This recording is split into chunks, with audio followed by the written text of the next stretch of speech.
You know, we land in Toronto on Saturday night. Yep. For a game against the Raptors on Sunday. Yep. And we got in, we go through customs, the whole deal. We get on the bus. It's about 7:00 Eastern time at the time.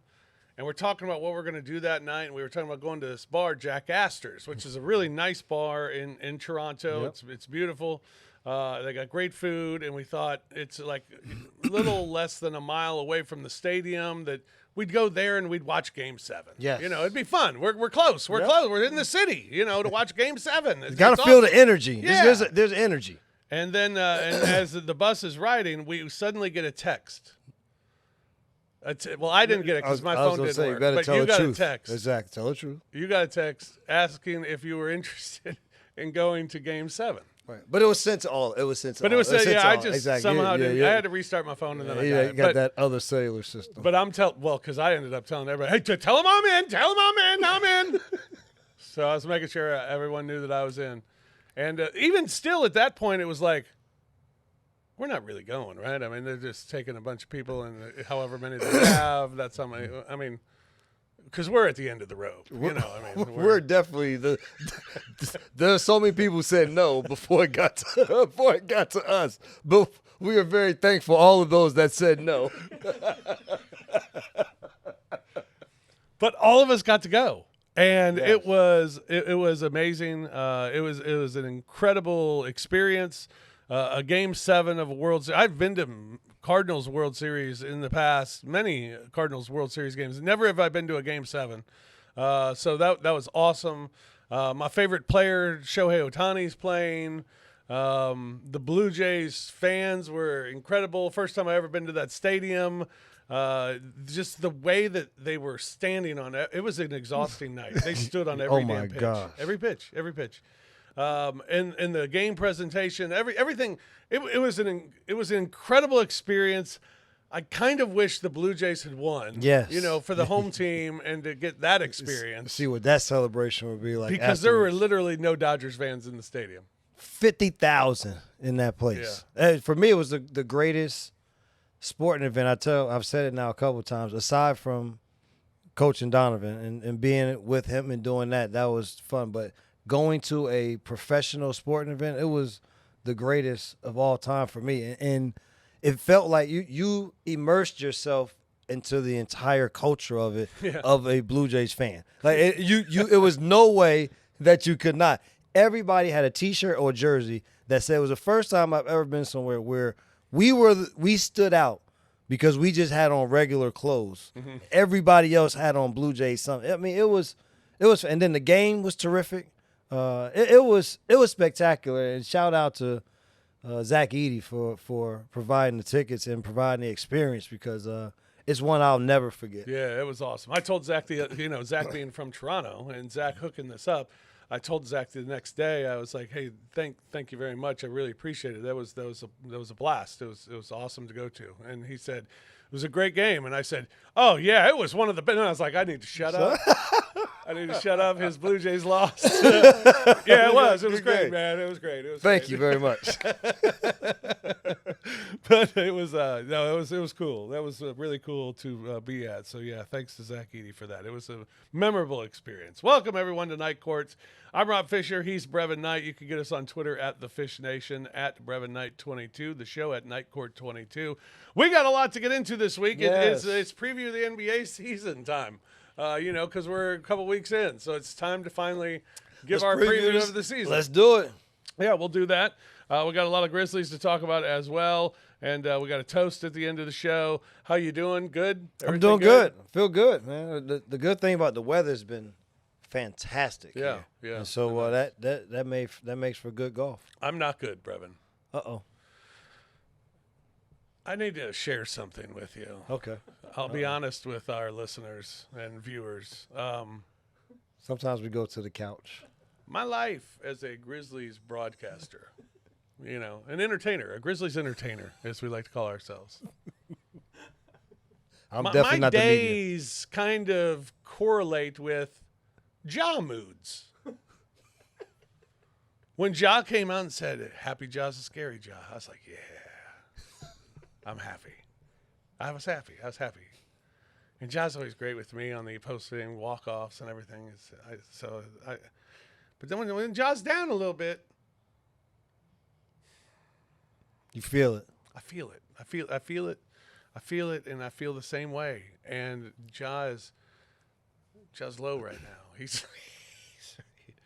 was happy a week ago, and it was fantastic.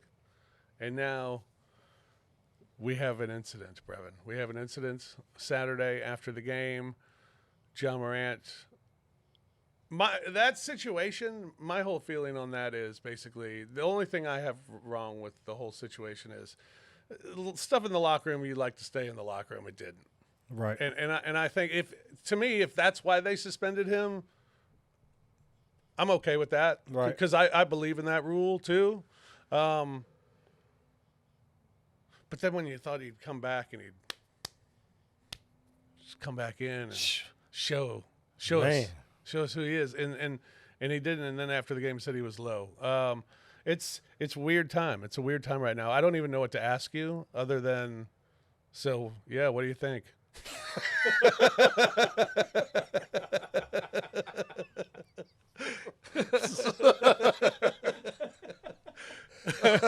Well, honestly, I mean, I always agree. Things in the locker room stay. But I don't. The outburst that doesn't, and the way it reacted, I've seen it, heard it, done it before myself, and This so happens. it happens, and especially if it so quickly after whatever may have just happened a moment ago, and now the next thing is you right in front of me with a microphone. Mm-hmm. We've those that have been in those situations, it can happen, and so that you got it, you know that you were wrong. I didn't have to say it. Oh, okay. It was the way they played in the game, that in the Lakers game. I think that was the bigger thing because it is so much of how this team and so much is expected of him because of the talent that he is and what he's been able to do and the effect that he has on everyone that plays, but not just the people that play, but the people that watch, the people that cover him, the people that talk about it. Like it is a gift to be able to affect people in that way and still be able to produce in that way. And so when it doesn't happen, then you are taken aback by it. And because you don't expect for it to happen because of, the player and the person that he is. And so I thought that for me was bigger than any of the I just deal with the play side. All the other stuff, you'll learn. The team dealt with it, but then to come back in the Detroit game, and they got to figure out what will make people be more joyful about playing the game, or what can be done both ways. Like it's not just what can be done for one person. Like what can we do collectively to make this better? Or can we not make it better? And then if not, then I just got to go do my job. You're going to do your job, and you move forward from there. Yeah. And you've said it all season. Before the season began, you said there are a lot of ifs, with this team coming into the season. And I think now, it's to the point where it's like, yeah, I guess you hope, if he can just get to playing basketball and do his job and coach does his job, we're still better with Ja on the floor, and the only shot we got is with Ja on the floor. So hopefully they work it out and everything's fine. But that's the reality. But I mean that's it's just going in. I was in an interview yesterday, and I was like, they asked it, and I said, yeah, it's hope. You hope they get past it, and we move on. And sounded like they were past it and moved on, and it wasn't. But Eric, exactly, it wasn't, because then at the end of the day, Eric, you still got to be your best. Yeah. And this is. I'm like you. I hope that they're able to work it out, and the team can go and they can figure out just basketball stuff. We can talk about basketball things, because what happens is now we're not talking about how can you make the team better. You're talking about something totally different. Mm-hmm. And for them, the focus needs to be on how can they continue to make this team better until you get guys back. But how and what they need to do on both ends of the floor will have to be better to give them chances. So hopefully you can get back to talking about that sooner than later. Yeah, Grizzlies are 3-4 now on the season. The Pelicans win was fine. It was good. I don't think there was anything. You know the Pelicans aren't very good, right? And it was opening night. You just wanted to get a win more than anything, and it was okay. It wasn't overly impressive, but it was good. Good win. Yeah, listen, we all in the beginning of the season when you're already down, you take all of the wins you can get. Yeah, you want to stack up as many W's as you can, and so that was one that they needed to get. It was a home game. You like to continue to keep people excited about coming to home games, so it was a good win. Heat loss was gross. Yeah, that was. We talked there were going to be some roller coasters early. Yeah. That was one. This was we couldn't. It started to go down, and it was like as you know that you use the momentum to go up. We had no momentum, and so we just got stuck in that. Going down. It just was. Yeah. But luckily it got going the next night, and you had maybe your best game of the year against Indiana. Yeah, again, played really well in that game. Yeah, and again, another team that was for them they'll have to figure out their play without Halliburton, without Miles Turner, and they were trying to know they didn't have T.J. McConnell. Yeah. And so another opportunity for the Grizzlies to play against another team that's figuring it out with a lot of people being missing, and they did a great job of again going out, and it was both sides of the floor. Like they got to if you can get. When the losses have been like this area's been kind of good, but man, it's been really bad in this area. They didn't have that in that Indiana game. Yeah, it was good, real good. And then you go to Golden State and the old heads, just kind of own you, for now. They just know how to win. Yeah. And it wasn't even just it wasn't even it wasn't even the old heads. It was we saw Podziemski, we saw Kuminga. With the way Moody came in and knocked down threes, and the thing about Moody was like in the second half, it was like just bang, bang, bang, bang, up, game over. Yeah, that quick. And Steph Curry and Draymond Green, Jimmy Butler, they pretty much just hung out. Yeah. And then we had the Ja game in Phoenix, the Ja game winner. That was a fun road win. Always fun to win in Phoenix, and the Grizzlies have had some success there lately. They did. They had success, and it was fun to see them do it when Devin Booker found his rhythm in the second half. Like he made it hot, and it was nice. Like it was nice to see two stars go back and forth, make big plays, make big buckets, and it was nice that Ja was able to get the last one. Yeah, and then we had the Lakers game, which we've talked about. Then the loss at Toronto was just kind of ick. Yeah, Yeah, I mean, it wasn't. It didn't feel good. It was we didn't. The ball handling was the issue in that game. Yeah, it was like we couldn't really get much done, and they knew that we were down ball handlers, and it was just like blood in the water, and they were the Sharks. Yeah, and so it made it hard. We talked about how much we got late into the shot clock in that game, and that really stagnated the offense. Then on the other end, R.J. Barrett was fantastic. Brandon Ingram was good. Yeah. And then Scotty Barnes. Yeah. And then, Mr. Do-It-All. And then Cade Cunningham's a star. He's really good. He's really big. Seeing him in person, and we don't get to see him in person very often. So seeing him, yes, he's noticeably big. He's a more athletic Luka in terms of being able to use his body to get where he goes. Mm-hmm. Like we couldn't stop him from getting anywhere. Like it was literally he would get you here and you stayed there.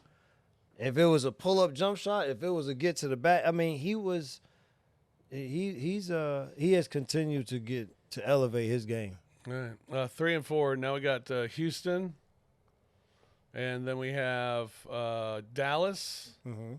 and then Oklahoma City. Then we hit the road for Boston, New York, and San Antonio. I believe. Oh, in Cleveland. Cleveland, San Antonio. Cleveland, San We Antonio. go New York, Boston. There are no night. This is no nights off. Yeah. Houston is in terms of now they haven't found a true rhythm because they don't have a point guard, and so they're still just trying to figure it out. But their size, athleticism, and how physical they're going to play. These are all physical tests. Dallas, you don't know what Anthony Davis' situation is going to be. Cooper Flag will be in, and so there'll be energy in the building for that one. But those are home games, and then you feel Oklahoma City. You just got to go out and not turn the ball over is the biggest thing. Like, don't let them just feast on the turnovers and give yourself at least the fighting chance to at least execute against them. Right. And then on the road, those are tough places. Those are tough places to win. But so I say if you can 6-8, if you can in those next 7 games, we come back and we can be 6-8, then I think that would be you'd be in a good spot because at some point Zach Edey with how they're progressing with him, you would hope he's playing within the next couple games. And then I'm waiting for the Ty Jerome update is the next one that I want to hear what his situation is because I think that would be a big boost in the ball handling, but also somebody can create for themselves. Yeah. All right. Some other NBA notes. You want some other NBA stuff? Yeah. What you got? True or false? Luka and Reeves are the dynamic duo in the NBA. Luka and Austin Reeves, the dynamic duo of the NBA. I would say that they are one of the top ones. It's crazy. I mean, what you can't. What are you gonna say? How you gonna argue with me? Yeah. I mean, Luka, when we got him, he had only scored 40 points, and I haven't watched him since then and seen if he's on that same scoring tier. I mean, we was averaging 40 in the games that he had played. Right. And then Austin Reeves is just when no one has been there, or even when they have been there, he's really done a good job of learning how to play next to a star. Mm-hmm. In that he still plays his game. Like the confidence that they've given him, the confidence to still play his game. It's not like, okay, just kind of take here you go, star guy. It's like, no, like I'm at this level where go play and do your thing. And so, yeah, I would say they're one of the top ones in the league right now. They haven't had LeBron yet either. Man, listen, the two of them are getting it done.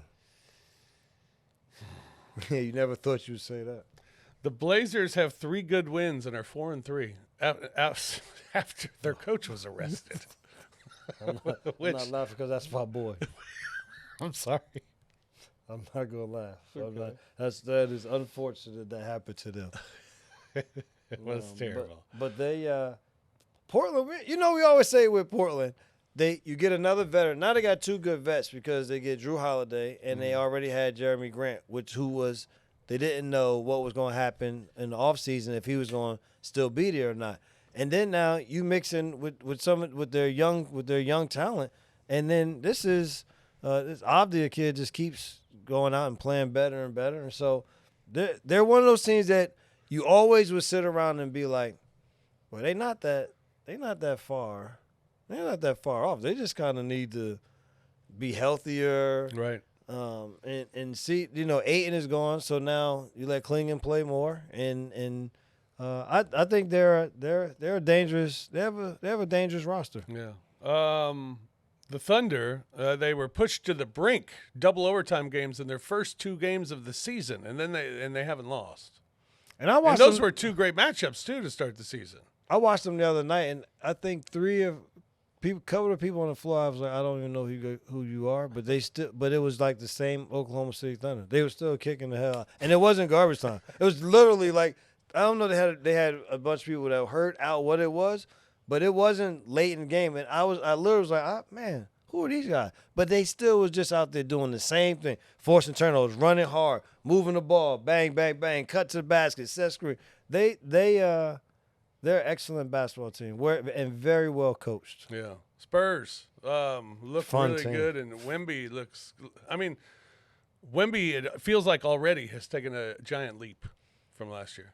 They're one of those teams that every night I'm like, let's see who's playing tonight. Spurs, maybe we'll just turn on that for a minute. And anytime you got that many lefty guards that they have, it always makes you a different team. And they have youth, athleticism. They play together. They got a great coach from Stanford, and Mitch Johnson. I mean, he does a fantastic job being there. And so, of course. He sounds like a Stanford guy. Where'd you go to school? I moonlighted at Stanford. The Rockets are good. I mean, you said it before. Rockets they got a question mark at point guard. But they start with such huge size, so they give something away, but they have an advantage there. I think they're still trying to figure it out. I mean, their losses have been against really good teams, right. So I don't seem concerned about the Rockets at 3-2 or 4-3 or whatever they are. Yeah, no, I don't. You got Kevin Durant. Yeah, Ime Udoka knows what he has. They know who they are and how they're going to play. They got guys that are going to be physical. They don't mind playing the two big lineups. You haven't seen a team carry three bigs: Capella, Steven Adams, and Şengün. Yeah, and then they have no problem playing any combination of those three together, with two of them on the floor together. And so they have their rough and rugged style, but they will still push the ball and get out and run and play in the open floor. And I think they'll try to do more of that than trying to worry about orchestrating sets within the half court without, I think Reed Shepherd will come in and play a little bit of that role for them. And so it'll be they'll be interesting as the year goes on. I told you earlier, my mood kind of goes the way Ja's mood is. Yes. Being as old as I am now, my body kind of goes the way that Anthony Davis' body goes. So this week I'm like, I'm a little down. Oh, I mean, that's just a concern for Dallas. It's concerning every time that he goes down. I think that's why it was so good for them. They felt, to get that number one pick, and you already have other bigs that are there and are healthy this season, and now you get Cooper Flagg with his versatility, and so they still have. I think they have enough now to cover up for Anthony Davis's in and out of the lineups in terms of the injuries that he's had over the season. But when he's there and you put him in with that team, then listen, the West is an absolute gauntlet. There are very few. There are going to be very few teams that you think are going to be easy nights. Utah, everybody would have thought, well, what's Utah? It's like, yeah, there are no nights off. Utah went to Boston and got a win. There are 0 nights off in the Western Conference. I'm looking up teams that are bad. The Kings are bad. Kings, yes. And listen to this schedule. All right. The last 4. All right. The last 4 games they played 5. God. Last 5 games they played the Lakers at home, lost. Played at the Thunder, lost. Played at the Bulls. That was while the Bulls were still undefeated. Lost. At the Bucks, won at the Bucks. Played at the Nuggets, lost. And now coming up, they have the Warriors, the Thunder, the Timberwolves, the Nuggets, the Hawks, at the Timberwolves, at the Spurs, at the Thunder, and then at the Grizzlies. Holy crap. I don't know how many games they're going to have won by the time that they face the Grizzlies. That is brutal. That's the Western Conference. Man. You said Chicago, but the league in general, I just think the salary cap and all of the penalties for going over and what apron you in has led to these teams there being better teams in the league on both ends, Eastern and Western Conference. And so you go out and it's fun to watch these. Like now, I'm enjoying calling the games. Of course, we would love to see different outcomes for the Grizzlies in terms of getting more wins, but it's enjoyable to watch these other teams play and what they look like and what start to look forward to see, like, man, what type matchups may happen in the playoffs or even when I'm just sitting around at night to watch games. It's been fun. It has been a fun start. Now, not for the Pelicans, though. They're bad. Yeah, and then Zion's out again, and I feel bad for Willie Green because that's my buddy. But this is the injuries that they've had to endure. You think because they started on a high. His first year, they go to the playoffs. They play really well. Mm-hmm. The next year, they go to the playoffs again, or they're in the play-in, I think. And then these last years with the injuries, it has all fallen off. Of course, led by how much Zion has missed.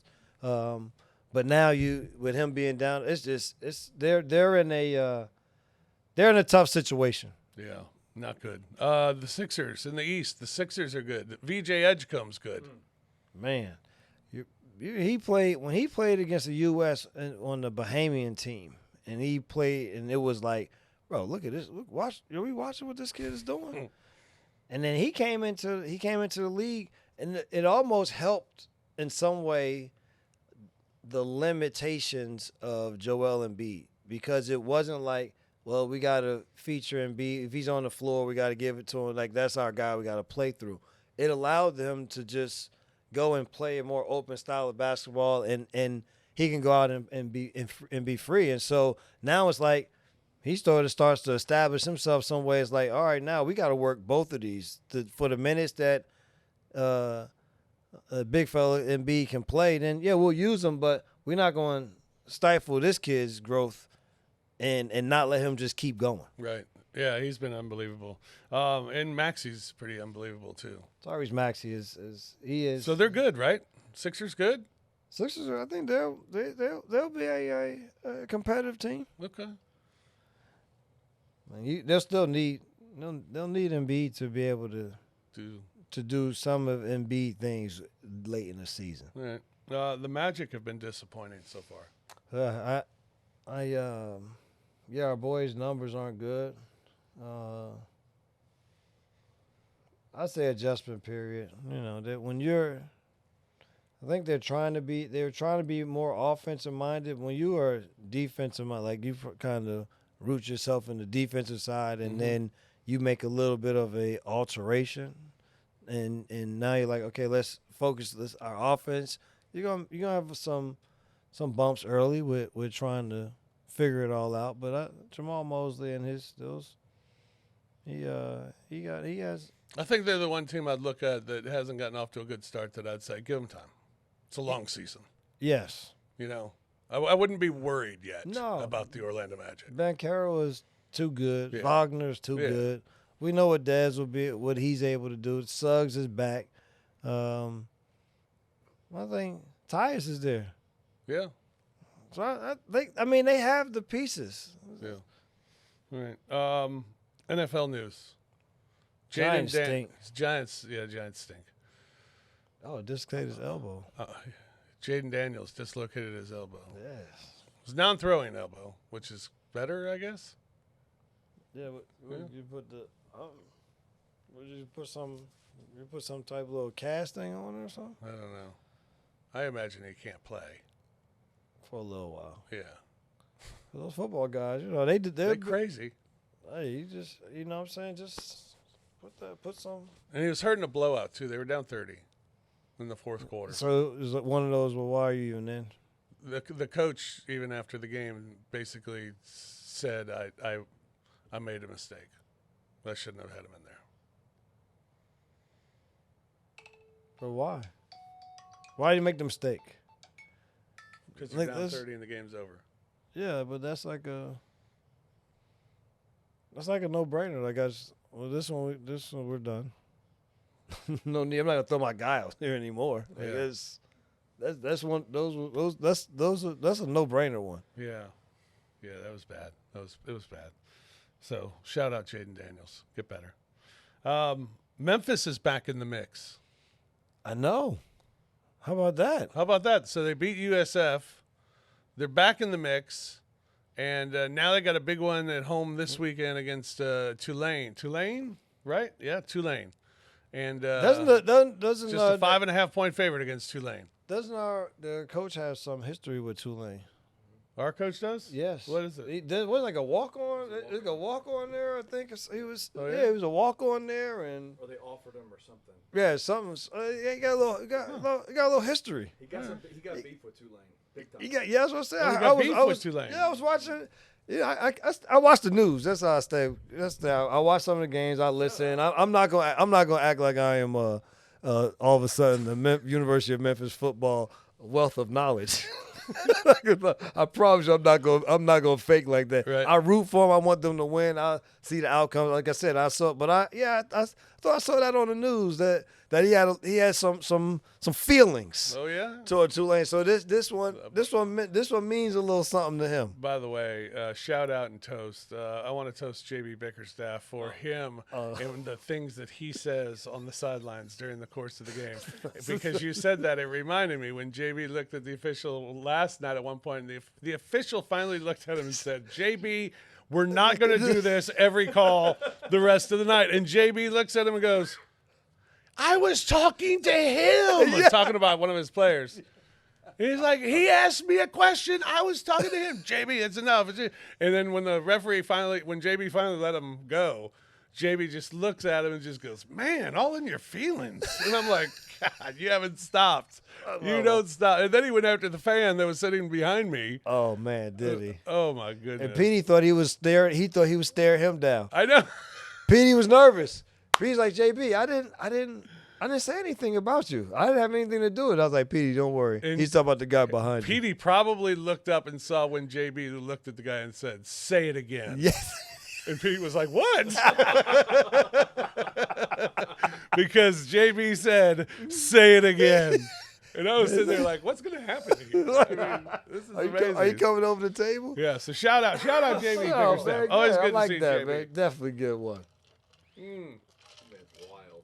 And shout out, toast to the Toronto Blue Jays fans. Man, you beat me to it. That was my toast, man. Oh, I'm sorry. You can't be taking. You took one toast, and it's my turn. I'm sorry. Pleasant people. It was. I'm not like the people sitting there. See, usually you get to your seats and somebody's sitting there. They'll be an asshole about it. Like it's my seat, bro. How you gonna get mad because I'm asking you to move from my seat that I have? Right. That never made sense to me. But it happens. But it happens. Yeah. So I'm like, we go up. They're like, I think they're in our seats. I'm like, all right, well, I'm gonna. So tell them those are our seats. So I'm like, okay. So they're like, all right, you go ahead. I'm like, cool. So we get there and they're like, your seats. They're like, oh yeah, we're right down here. Come on, here you go. So I was like, excuse me, you guys got it. We're going. Jays fans, yes. All right, Jays fans, let's go. I was like, this is. Yeah. It was. Even when it was over, there wasn't even anybody like cursing or anything. It was literally just like, oh man, just. It was heartbreak though. It was. I mean, it was amazing. Every pitch of the game, they are standing. Every pitch, they are standing, and it's great to. Here's some great advice. If you ever are going to Rogers Center for a baseball game, go to the restroom or go get food while the Blue Jays are hitting. Yes. Because once the inning ends, Everybody comes is a running concourse. out. It's unbelievable. But when they're at bat, nobody is on the concourse. No, everybody's in their seat. It's pretty incredible. But they were awesome, and yeah, it was sad. It was sad because they were two outs away from winning the World Series, and then that happened. Heartbreaking. What's your worst heartbreak of a team that you watch? My worst heartbreak of a team was when Magic Johnson announced his retirement. I was crying in my coach's office in high school. Oh yeah. That was my heartbreak out the blue. It was right around my birthday because it was in November. Yeah, mine was Cardinals in the Royals World Series, Game 7. Or no, Game 6. Game 6. Play at first base. The pitcher's covering first. He's clearly out, and the umpire calls him safe. And the Royals get a couple of hits, come back, win the game. And then in Game 7, they kicked our ass like 13-0. But that happened in the 9th inning with 2 outs, and it would have won the Cardinals the World Series. Would have won the World Series, and instead turned into a disaster. It was sad. Sad. And if we would have had replay, I wouldn't have that memory. But you're old. And it's some scars. That's how you have scars, kids. Yeah, because of days without replay. And all them Black and white. Yeah, and all those delays in games and shit. That's right. The games used to be over. That's it. All right, thanks, Kenny, man. Good to see you. Thanks Always, for being here. Kenny, man. Kenny's Setting here. it up for the night, man. Kept the bugs away. This was the first non-bug. That's gonna He be brought doing the at night. non-bug lights. I did. Yeah, he just waited for the temperatures to go Yeah. lower. Yeah, That's that's the key. it is. All right, that's going to do it for us here on Night Court. Thank you for watching, listening this week to the program. For BK, I'm Fish. Thanks for listening. We'll do it again next week here on Night Court.